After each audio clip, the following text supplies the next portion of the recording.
அதிகாரியாக போகும் இன்றைய டிஎன்பிஎஸ்சி மாணவர்களே வணக்கம். இந்த பதிவில் பிறமொழி சொற்கள், அதுக்கு ஏற்ற தமிழ் சொற்கள் அந்தது பார்க்க போகிறோம்.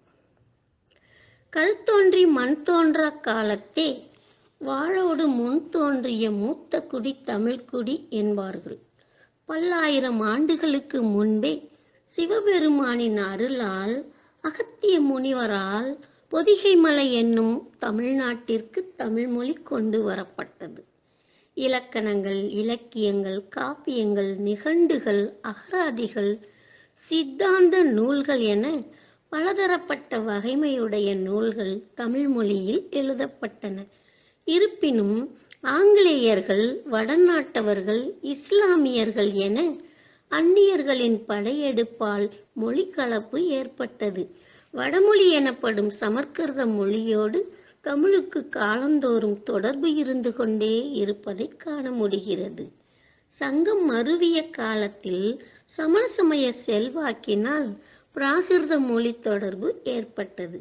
ஆழ்வார் நாயன்மார் காலத்திலும் சோழர் காலத்திலும் வடமொழி செல்வாக்கு மிகுந்தது.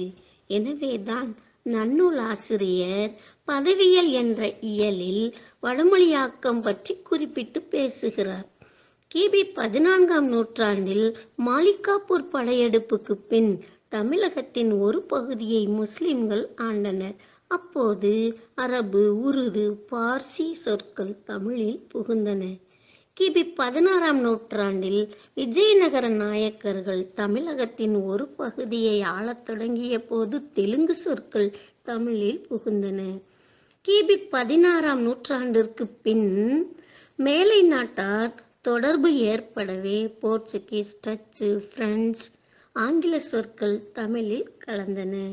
மக்களின் இயலாமை, பிறமொழியின் மீதுள்ள ஈர்ப்பு, புதிய மொழி என்கிற ஆசை, அம்மொழிகளை கற்றால் அறிவு பெருகும் என்ற எண்ணம் போன்றவைகள் மக்களை தமிழ் மொழியோடு பிற மொழிகளையும் கலந்து பேச வைத்தது.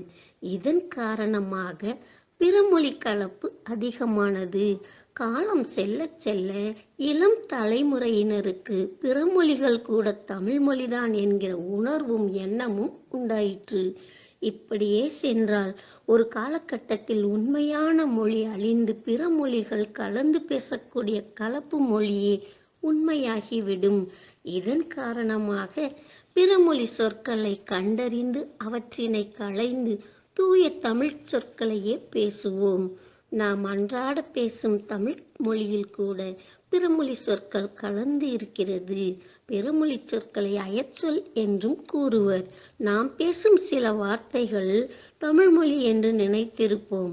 ஆனால் அது பிறமொழி சொற்கள் ஆகும். பேச்சு வழக்கில் பிறமொழி சொல் கலந்து சிலர் பேசுகின்றனர். அவ்வாறு பேசினால் தமிழ் சொற்கள் வழக்கு வீழ்ந்துவிடும்.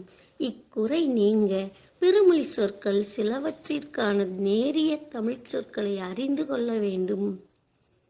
பிறமொழி சொற்கள் நீக்கம் என்பது மிக முக்கியமானதாகும். இவை போட்டித் தேர்வுக்கு மிகவும் பயன்படும். எனவே போட்டித் தேர்வாளர்களுக்கு உதவவும் தமிழை பிழையின்றி பயிலவும் பிறமொழி சொற்களையும் அவற்றுக்கு இணையான தமிழ் சொற்களையும் பட்டியலிட்டு இங்கு தரப்பட்டு உள்ளன.